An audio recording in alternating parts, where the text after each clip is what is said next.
በአንድ እጅ መጋገር ይቻላል እንዴ? ሞክረዋል።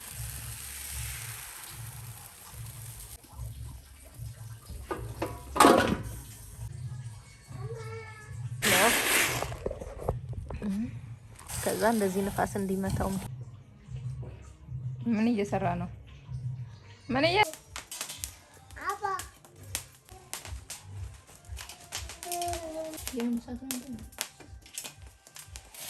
የለ ፍራንክ ፍቅር ትቃጠላለህ። ምን አለ ያለ የለትም እኮ የልትሄድ ነው የልትሄድ ነው አቦጋ። እሺ ለምን ተቀመጥክ እዚህ? ለምን ቁጭ አልክ?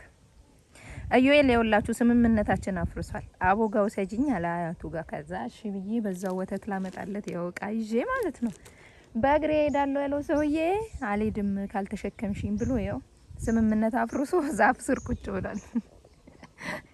የኔ ውድ ልጅ አዩኤል ዝንቡና አባረዋ ፍቅሬ ጆሮክ ላይ ያለ አባረው የኔ ፍቅር በለው። ይሄ ያላቀም ጃኬት አርጋ ሰላም ጤና ይስጥልን። በመላው ዓለም የምትገኙ ውድ የማዕዶት ጉራጌዋ ዩቲዩብ ቻናል ተከታታዮች እንዴት ናችሁ? ደህና ናችሁ? አይ ጠፋን አይደለ? እንግዲህ ተመልሰን መተናል። ዛሬ በጣም የሚገርማችሁ እንግዲህ ጊዜው ይሮጣል። በጣም ነው የሚሮጠው። እውነት ነው የምላችሁና ልጄ 6 ወር ሞልቷታል። ሃፒ በርዝዴ በሏት ለ6 ወሯ ማለት ነውና ስለዚህ የ6 ወር ልደታቸው እናከብርላቸው ደግሞ እንደዚህ አጃ ምናምን በማዘጋጀት ስለሆነ ኬክ ምናምን አያስፈልጋቸውም ለ6 ወራቸው። ግን ያው የመጀመሪያ ልጅ ሲሆን ያስፈልገዋል መሰለኝ ለባባዬ ኬክ ምናምን ብለን ሽብርቅ አድርገን ነው ለ6 ወር ያከበርነው። ለሷ ግን አዳልተናል። ለማንኛውም ዛሬ የዛሬ ውላችን ወይም ብሎጋችን የሚሆነው ከእንቅልፋችን ባንጀምርም የማማን ምጥን በማዘጋጀት ይሆናል ማለት ነው። እንደምታዩት እዚህ ጋር ይሄ ያጃ እህል ነው። ብዙዎቻችሁ ታውቁታላችሁ ብዬ አስባለሁ። ያጃ እህል ይሄ እምቦር መሰለኝ የሚባለው ባልሳሳት።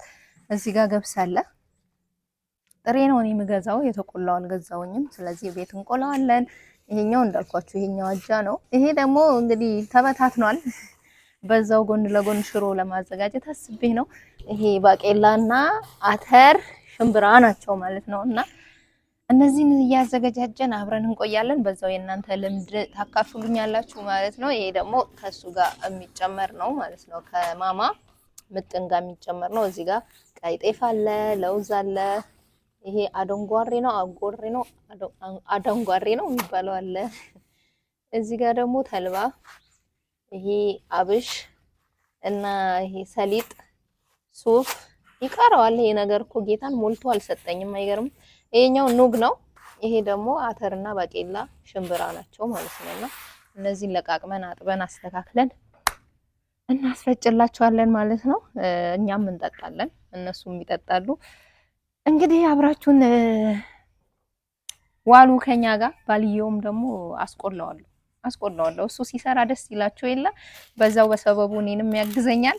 እንግዲህ አብሮኝም ቢለቅም ደስ ይለኛል። እስኪ እንግዲህ እንደ ሁኔታው እናደርጋለን። ተከተሉ።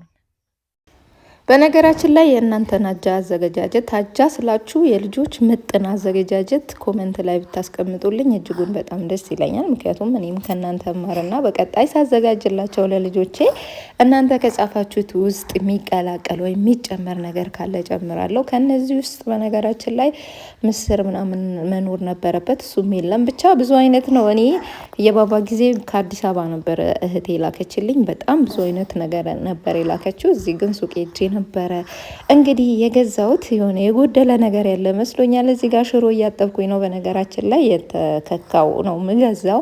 ከዛ በኋላ ቤት አምጥቼ ጥብ አድርጌ በፀሐይ አድርቀዋለሁ። ብዙ ሰው ሲታጠብ ጣዕሙ ይሄዳል ሽሮ እንዳይታጠብ ግን በማዳበሪያ ውሃ እንትን ብላችሁ ማሸት ስታሹት ቆሻሻው ይወጣል ይባላል። እኔ ግን ደስ አይለኝም እውነት ለመናገር። በደንብ አጥቤው አስጥቼ ምናምን በስነ ስርዓት አድርቄው ቅመማ ቅመም ምናምን ተጨምሮበት ሲፈጭ ነው ደስ የሚለኝ እንጂ ይሄ በጨርቅ ምናምን አልችልበትም። ብዙ ልጆች ግን እንደዛ ሲሰሩ አይቻለሁ። እሱም ደስ የሚል ወይም አንድ አማራጭ ነው። ሆኖም ግን የኔ ምርጫዬ እንደዚህ በውሃ እዚህ ጋር በነገራችን ላይ እንግዲህ ኤቢ እንትን እየሰጠኝ ነው። በክሎሬክስ ለምን በደንብ አታጥቢውም? ይኸው ክሎሬክስ ብሎ እየሰጠኝ ነው። እንግዲህ ሊጨርሰን አስቦ ይሁን እዚህ ጋር አይታወቅም። ለማንኛውም እንደዚህ አይነት ፈን የሚያደርግ ባል ይስጣችሁ ነው የሚባለው፣ አላቅም ብቻ። እና እዚህ ጋር እንደዛ እያለ ነበረ። ሆኖም እዚህ ጋር ባቄላ፣ በነገራችን ላይ እኔ ሽሮ ሳዘጋጅ ምጨምረው ከሽሮ ጋር እህሎቹ ወይም ግብአቶቹ ምንድን ናቸው ብትሉኝ በዋናነት ባቄላ ነው። አሁን ባቄላ 4 ኪሎ ባቄላ፣ 3 ኪሎ አተር፣ 3 ኪሎ ሽምብራ ነው የምጠቀመው። ሌላ ነገር ምንም አልጠቀምም ማለት ነው ወዶችዬ። ከዛ እዛ ጋር ያሳየኋችሁ ምጥኖቹ ወይም ደግሞ ከአጃው ጋር እንትን የሚባሉት የሚጨመሩት ኑግ፣ ሱፍ ምናምን እነሱን ትንሽ አምስ ማድረግ ስለነበረብኝ ሞቅ ሞቅ እያረኩኝ ነው በመጥበሻ እንዳይቃጠልብኝ። እዚህ ጋር ልጆቼን ፊት ለፊት እንግዲህ እያየውኝ የልጅና ስትሆኑ አሁን ራሱ በእርግጠኝነት የማማ የሚል ድምጽ ይሰማቸዋል ብዬ አስባለሁ። ያው አለው አለች እና እሷን ይዤ ነው እንትን ምለው። ግብአቶቹ እነዚህ ናቸው እንደምታዩት። ለውዝ አለ፣ እዚህ ጋር ሰሊጥ አለ፣ እዚህ ጋር ቀይ ጤፍ አለ እንደምታዩት። እዚህ ጋር ደግሞ አብሽ ነው፣ እዚህ ሱፍ። ይሄ አደንጓሬ ነው። አደንጓሬ በጣም መቆላት አለበት፣ ያለዛ ሆድ ያሳምማል። እና ተልባ ናቸው ማለት ነው የጨመርኩት። እዚህ ጋር ከሱፉ ጋር ተቀላቅሎብኝ ነው እንትን እንዳትሉ የኔ ፍቅሮች፣ የኔ ወዶች፣ መርቋቸው እስኪ። እና እነሱን ሳይ ሞራሌ ነው የሚመጣው። በነገራችን ላይ ድምፁም እንግዲህ እዚህ ጋር ከኋላ ሪከርድ ማድረግላችሁ እየጨፈሩ ጂፓስ በጣም ጎረምሳው በቃ ዲጄ ነው። ዩት በአንድ እጁ ይጠባል፣ በአንድ እጁ ስልክ። በነገራችን ላይ እስኪ አንድ ነገር ልበላችሁ በዚህ አጋጣሚ፣ ለልጆቻችሁ ስትቀብጡ ስልክ አስለምዳችሁ ሳትቀብጡ ደግሞ እንዴት አስተዋችሁ። እኔ ቅብጥ ስል ይበላልኛል ምናምን እያልኩ አስለምጄ አሁን እንዴት እንደማስተወው ግራ ገብቶኛል። እዚህ ጋር ደግሞ እንጀራ እየጋገርኩኝ እንደዚህ እንግዲህ በእርግጠኝነት ብዙ እናቶች ልጆቻችሁ እየገቡ ቁርስ ያደርጉባቸዋል። እዚህ ጋር ሱሪውን አውልቋል እንግዲህ ጎረምሳ ያስቸግሮኛል፣ ሱሪ አይወድም እና ቁርስ እያደረገ እየበላ ነበር። እዚህ ጋር የጤፍ እንጀራ እየጋገርኩኝ ነው። በዛው ምጣድ ነው ገብሱና አጃው የቆላሁት ማለት ነው። እና በነገራችን ላይ በጣም ባለሙያ ነኝ። ለራሴ አላንስም። እና እንደምታዩት እግዚአብሔርን በአንድ እጅ እየቀረጽኩ በአንድ እጅ እንጀራ እየጋገርኩላችሁ ነው። ያው ለማሳየት ትንሽዬ ነው የቀረጽኩት፣ ካሜራማኔ ስላልነበረ ነው። እኔንም አማይ እኔን እናትሽ ሴትዮ ምንድን ነው እንዴ? ሰው ለማስደንገጥ ነው እንዴ? ታይ እና አላችሁማ እዚህ ጋር እንደምታዩት ወይኔ ብሉኝ አይልም በሚጥሚጣ እንግዲህ የታጠበው ሽሮ መጀመሪያ በዛ በጨርቁ ነበረ በጤቁ ነበረ እንትን ያልኩት፣ ምክንያቱም ውሃውን እንዲስብልኝ። ከዛ ሸራ ላይ አውጥቼ ዘርግቼዋለሁ። እነዚህ የተቆሉት እንግዲህ ግብአቶቹ ናቸው ያጃው ማለት ነው። እውነት ለመናገር ውዶች የሽሮውን አላስፈጨሁትም፣ ምክንያቱም ብዙ ቅመማ ቅመም ምናምን ስላላዘጋጀውለት ብቻ ገዝቼ ፀሐይ ላይ ምናምን አድርጌ ትንሽ ላስቆየውና ከበርበሬ ጋር አስፈጨዋለሁ ብዬ ስላሰብኩኝ ይኸውላችሁ እንግዲህ አጃው እዚህ ጋር እየቆላሁት ይገኛል ማለት ነው። እዚህ ጋር ተቆላ ነው። እዩት በጥባጭ ልጄ ከስሬ አይጠፋም የኔ ውድ ልጅ። ለማንኛውም ውዶችዬ እንግዲህ የኔ አጃ አዘገጃጀት ይሄንን ይመስላል። የእናንተ አጃ አዘገጃጀት ምን ይመስላል? በብረት ምጣድ ስትቆሉት የመጥቆር ባህሪ ያለው፣ እኔ ይጠቁርብኛል። ለዛ ነው በእንጀራ ምጣድ ምቆላው ማለት ነው። እና በብረት ምጣድ በምቆላው ሰዓት እሳቱ እንትን ስለሚል ቶሎ ይግላልና እናንተስ እንዴት ነው የምታዘጋጁት? ያው ኮመንት ላይ አደራ አስቀምጡልኝ። ግን በጣም ነው የሚያደክመው። አሁን እዚህ ጋር ደክሞኛል። በዛ ላይ እንደምታዩኝ ወፍር ብያለሁ። ምን ሆነች ነው ማዶት ምናምን እያላችሁ ነው። ለምን እንደዚህ እንደወፈርኩኝ ሌላ ጊዜ ነግራቸዋለሁ።